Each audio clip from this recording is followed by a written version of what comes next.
नमस्कार दोस्तों। आज मैं आपको सुनाऊंगा, मैडम जी, मैं एक गरीब लड़का हूँ। पहली नजर में प्यार की एक बहुत ही सुंदर कहानी। विकास नौकरी की तलाश में इधर उधर घूम रहा था।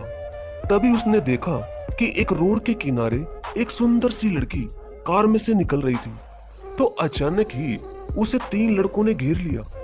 तो जैसे ही वो लड़की कार से चिल्लाते हुए बाहर निकली, वैसे ही उन लड़कों में से एक लड़के ने उस लड़की को चाकू दिखा दिया और उसके पास जो कुछ है वो मांगने लगा।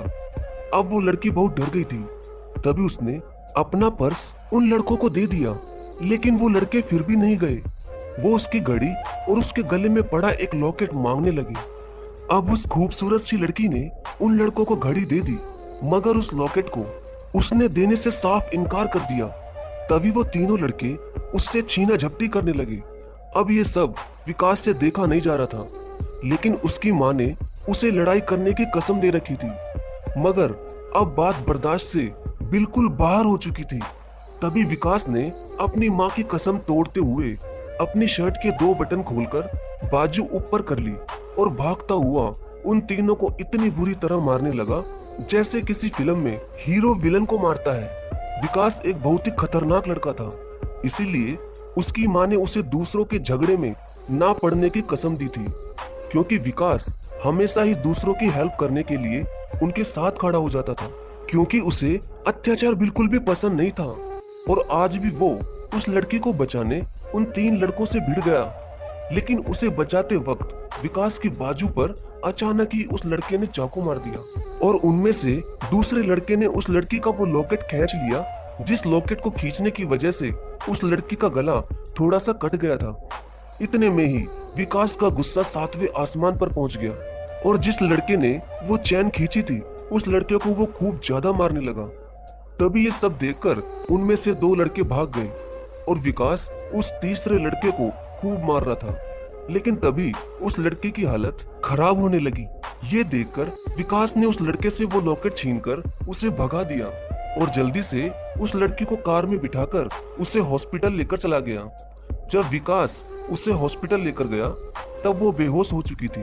तभी जैसे ही डॉक्टर आया तो वो उस लड़की को पहचान गया और उसने विकास से कहा कि अरे, ये प्रियांशु है, इसे घर में प्रिया कहकर बुलाते हैं और मैं इनकी फैमिली को अच्छी तरह से जानता हूँ, लेकिन इसकी हालत ऐसे कैसे हो गई। तो विकास ने उस डॉक्टर को सारी बात बता दी। तभी डॉक्टर ने उसके पिता को फोन करके जल्दी से हॉस्पिटल बुला लिया। अब उस लड़की प्रिया का पूरा परिवार हॉस्पिटल आ गया था और प्रिया को बेहोश देखकर उसके सभी घर वाले बहुत ही ज्यादा घबरा गए थे।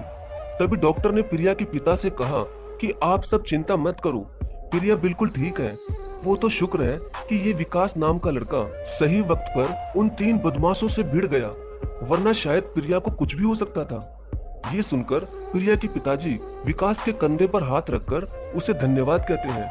तभी अचानक प्रिया के पिता के हाथ पर खून लग जाता है। तो प्रिया के पिता पूछते हैं कि बेटा, ये कैसे हुआ, तुम्हारे तो चोट लगी है। तो विकास कहता है कि अंकल कुछ नहीं, बस उनमें से एक लड़के के पास चाकू था, वो लग गया बस।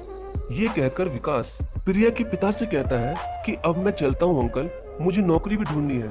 तो प्रिया के पिता ने मुस्कुराते हुए कहा कि बेटा, ये समझो कि तुम्हारी नौकरी पक्की, आज से तुम मेरी बेटी के बॉडीगार्ड हो, अगर तुम बुरा ना मानो तो। इतने में ही प्रिया को भी होश आ जाता है और वो भी कहती है कि हाँ पापा, इन्होंने मेरी बहुत मदद की है, अगर ये ना होते तो आज माँ की आखिरी निशानी वाला लॉकेट भी वो गुंडे ले जाते। ये सुनकर प्रिया के पापा विकास से कहते हैं कि हाँ बेटा, इसकी माँ इसे बचपन में ही छोड़कर चली गई थी और उसकी आखिरी निशानी बस ये लॉकेट ही है, और उसे ही देखकर प्रिया अपनी माँ को बहुत याद करती है।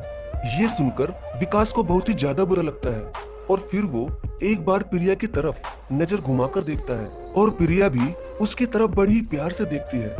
प्रिया की नजरों में विकास एक हीरो की तरह बन गया था और कहीं ना कहीं उसके दिल में विकास के लिए जगह बन चुकी थी। लेकिन विकास को कभी किसी लड़की से प्यार नहीं हुआ, भले ही उस पर कितनी ही लड़कियां मरती हो, मगर वो उनसे कभी भी बात नहीं करता था। लेकिन प्रिया इतनी सुंदर थी कि विकास का भी उसको देखकर पसीना छूट रहा था। ऊपर से लेकर नीचे तक वो एक सुंदर परी की तरह थी और विकास भी उससे बात करने में बहुत घबरा रहा था। तभी प्रिया ने सबके ही सामने विकास को थैंक्स कहा। तभी प्रिया के पापा ने प्रिया से कहा कि बेटा अब मैं चलता हूँ, मुझे ऑफिस में एक बहुत ही जरूरी काम है और अब हमेशा तुम्हारे साथ विकास ही रहेगा। तुम्हारा बॉडीगार्ड बनकर इसे नौकरी की तलाश थी, तो मैंने सोचा कि इससे अच्छा और हिम्मत वाला लड़का और कहाँ मिलेगा। ये कहकर प्रिया के पापा और बाकी लोग भी उस हॉस्पिटल से चले जाते हैं। अब हॉस्पिटल के रूम में केवल प्रिया और विकास ही थे। तभी विकास ने कहा कि मैडम आप आराम करिए, मैं नीचे गाड़ी के पास खड़ा हूँ। तो जैसे ही विकास वहां से जाने लगा, वैसे ही प्रिया ने ना जाने उसका हाथ क्यों पकड़ लिया। प्रिया को भी कुछ भी समझ नहीं आ रहा था कि वो क्या कर रही है। तो हाथ टच होते ही विकास को भी अपनी जिंदगी में पहली बार बहुत जोर का करंट सा लगा। तभी उसने कहा कि मैडम जी शायद आपने गलती से मेरा हाथ पकड़ लिया है। तो प्रिया ने जल्दी से उसका हाथ छोड़ दिया, लेकिन न जाने उसका हाथ छोड़ते ही प्रिया को ऐसा लगा कि जैसे उसकी दुनिया ही छूट रही हो। शायद प्रिया को विकास से पहली नजर में ही प्यार हो गया था। दोस्तों इस कहानी का अगला भाग मैं कल शाम को 6 बजे जरूर लेकर आऊंगा। और हाँ दोस्तों, इसका अगला भाग थोड़ा रोमांटिक भी होने वाला है। धन्यवाद।